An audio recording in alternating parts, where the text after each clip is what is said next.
力の大会始め。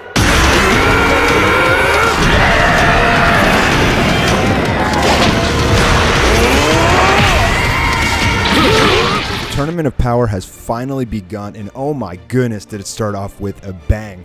Honestly, I couldn't believe how many frames and how much action went into this freaking episode. I mean, Toei really stepped up their game with this episode, and the animation was phenomenal. The fighting was freaking phenomenal. Goku and the rest of Universe 7 were grouped together and basically just watching all of this go down, but Goku couldn't contain his excitement because he sees Topo, and so he just dashes off and he just leaves the entire team, and in doing so he basically gives the okay for Vegeta and Frieza and the androids to fly off and go fight their own battles as well. However, before Goku can reach Topo, the spy from Universe 4 intervenes, and Goku spends part of the episode fighting this guy. Now, he seems to be pretty strong. I mean, he is taking on Goku's base form. He's not really doing any damage, but he is taking a lot of hits, and he's blocking all of that from Goku. Eventually, he just gets frustrated, and he just dips out. And then Goku looks over, and he sees Topo standing over there. And Goku, he wants to fight Topo again because he really liked, the first match and everything.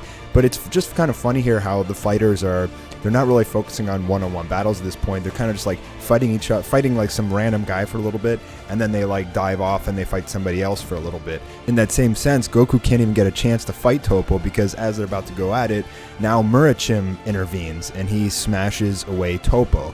And then we get the showdown between Goku and Jiren. They just kind of stare at each other for a little bit, and even the Omni Kings point at Jiren and they say, keep an eye on him.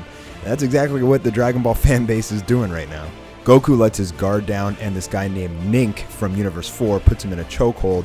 And Goku, he's just trying to conserve his power so he doesn't transform, and he almost gets thrown off, which is kind of ridiculous, but luckily he just turns into Super Saiyan Blue, saves the day.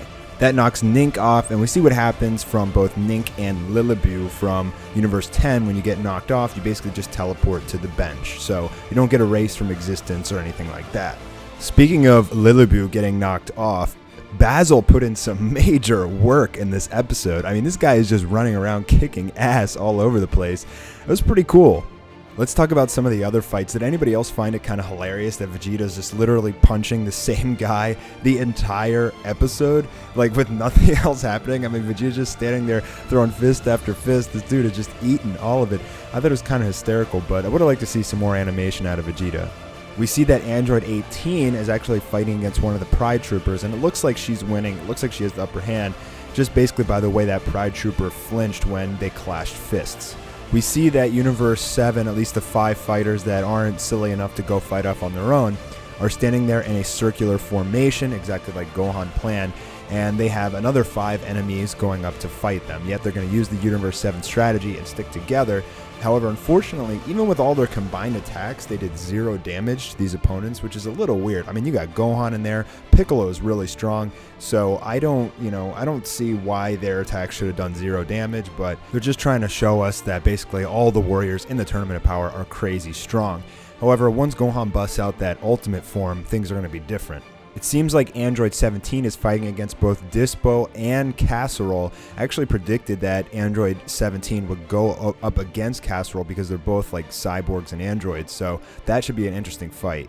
The episode basically ends off with Goku getting surrounded by 5 opponents led by the trio Day Dangers. We know they don't like Goku from the preliminary tournament, but we know from spoiler warning guys, that Goku will be fighting 1v8 in the next episode, so it looks like 3 more fighters are going to join, and Goku's smiling at this. He loves this, like this excites him, and we know that Goku's going to be able to fight them off because Goku's a freaking beast.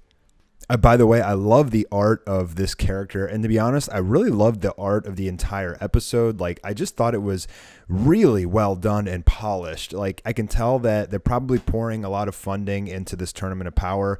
Like, the budget must be higher. The animation quality was just absolutely superb in this episode. In my opinion, one of the best, if not the best episode in terms of quality animations and that we've ever had from Dragon Ball Super, just from the sheer number of frames and the consistency. It was really, really impressive, and I loved it. I just can't wait to see more of this tournament. Thanks, guys, for checking out my review today. I'll be back at Anime Expo tomorrow, but I'll try and fit in the preview for the next episode somewhere around there. All right, fellas, have a good one, and I'll talk to you soon.